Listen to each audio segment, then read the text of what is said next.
Episode 37 की शुरुआत वहीं से होती है जहां से हमारा पिछला एपिसोड खत्म हुआ था। तो पिछले एपिसोड में हमने देखा था कि वो सभी गिल्ड मास्टर मिलकर उस सुसिन को अलायंस लीडर बना देते हैं। इसके बाद हमें स्काई एक फैक्शन दिखाया जाता है जहां पर सुसिन अपने कमरे में बैठकर कल्टीवेशन कर रहा होता है, पर तभी सिस्टम से एक मैसेज ट्रिगर होता है जिसमें उसे सभी फैक्शंस को डोमिनेट करने का मिशन कंप्लीट होने पर रिवॉर्ड के रूप में सिस्टम सोप अनलॉक हो जाती है और इसके अलावा किसी भी कैटेगरी की 3.5 स्टार लेवल की एक लकी स्पिन मिलती है। इसके बाद सुसिन उस सोप के बटन को प्रेस करता है जिसे टच करने के बाद उसमें बहुत से स्लाइड ओपन हो जाते हैं। फिर वे उसे गौर से देखता हुआ टपाटप उस पर क्लिक करता रहता है। फिर थोड़ी देर के बाद वो उस सिस्टम को गुस्से में बोलता है, धत तेरी की, मुझे पता ही था ये साला सिस्टम कुछ ना कुछ गड़बड़ जरूर करेगा। आखिर ये इसका प्राइस इतना कैसे बढ़ा सकता है? इस साली 4 स्टार मार्शल स्किल का प्राइस 3 स्टार मार्शल स्किल की तुलना में 2 गुना है। उसको गुस्से में देखकर इसके बाद वह सिस्टम हंसते हुए बोलता है, देख भाई सुसिन, तू अब अपना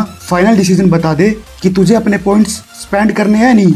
और हाँ, ये बहुत ही कॉन्फिडेंशियल इन्फॉर्मेशन है, इसलिए सिस्टम आपको कभी नहीं बताएगा कि इसके प्राइस इतने हाई क्यों है। ये बात सुनकर सुसिन उस सिस्टम को पंच मारते हुए बोलता है, हट झोपड़ी के, तू साला सिस्टम के नाम पर कलंक है। अगर तू एक सिस्टम नहीं होता तो साले को बहुत मारता। इसके बाद वह शांत होते हुए सोचता है, चलो कोई नहीं, मेरे पास अभी भी एक 1 यूज आइटम लकी स्पिन है, इसका यूज करके मैं 3.5 स्टार लेवल की एक बढ़िया मार्शल स्किल ले सकता हूँ। फिर वह उस स्पिन का यूज कर लेता है जिसमें उसे 3.5 स्टार की 24 फेस्टिवल डिवाइन फिंगर नाम की मार्शल स्किल मिल जाती है, जिसे देखकर सुसिन की आंखें चमक जाती है। फिर इसके बाद सिस्टम से एक और मैसेज ट्रिगर होता है कि ये टेक्निक 2 पार्ट्स में डिवाइड है। पहला part the 24 festival divine finger जो कि आपके पास है, और जब होस्ट इस टेक्निक में पूरी तरह से परफेक्ट हो जाएगा तब उसे 4 स्टार की 3 हेवन फ्लिकर फिंगर्स नाम की मार्शल स्किल दे दी जाएगी। फिर इसके बाद सुसिन उसको कल्टीवेट करने लग जाता है। इसके बाद सीन 3 महीने के बाद शाइनिंग सिटी पर जाती है जहाँ एक नया कैरेक्टर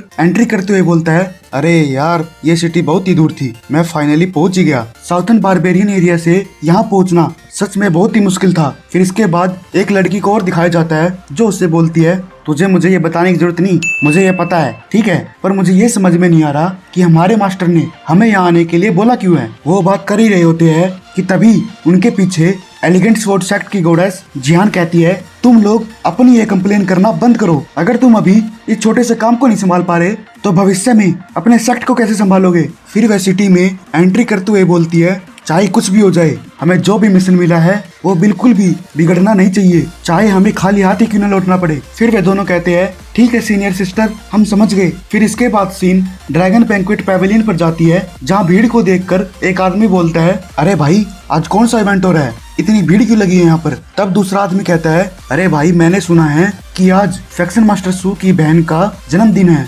इसलिए उन्होंने सेलिब्रेट करने के लिए पूरा का पूरा ड्रैगन पैवेलियन बुक कर लिया। इसके बाद सीन ली हुआई पर जाती है जो उसे बर्थडे गिफ्ट में एक बढ़िया सी तलवार देता है, जिसे देखकर वह सीनियर खुश हो जाती है। फिर उसके गिफ्ट को देखकर वो हुआंग बोलता है, अरे भाई ली, ये एक लड़की है और तू इसे गिफ्ट के रूप में लोहे की तलवार दे रहा है, तुझे और कोई अच्छी चीज नहीं मिली। ये सुनकर ली हुआई हंसने लग जाता है, पर तभी सीनियर उस हुआंग से बोलती है, अंकल हुआंग, आप मेरे अंकल ली से बातें नहीं कर सकते, मुझे ये बहुत पसंद है। उसके इस एटीट्यूड को देखकर वो दोनों के दोनों शॉक हो जाते हैं। इसके बाद सीन सुसिन पर जाती है जो उसके गिफ्ट के लिए उसे धन्यवाद करता है, पर तभी ऑफिसर वुकिंग आते हुए बोलता है, अरे फैक्शन मास्टर सू, आप तो सच में बहुत ज्यादा बिजी हो गए आजकल, और आपने पूरा का पूरा ड्रैगन बैंक्वेट पैवेलियन बुक कर लिया और मुझे इनवाइट भी नहीं किया, ऐसे कैसे चलेगा भैया। तब सुसिन हंसते हुए बोलता है, अरे ऑफिसर वुकिंग, आज तो सिर्फ मेरी बहन का जन्मदिन था और मैंने आपको इनवाइट इसलिए नहीं किया क्योंकि आप अपनी ऑफिशियल ड्यूटी में बहुत ज्यादा बिजी रहते हो। फिर वह वुकिंग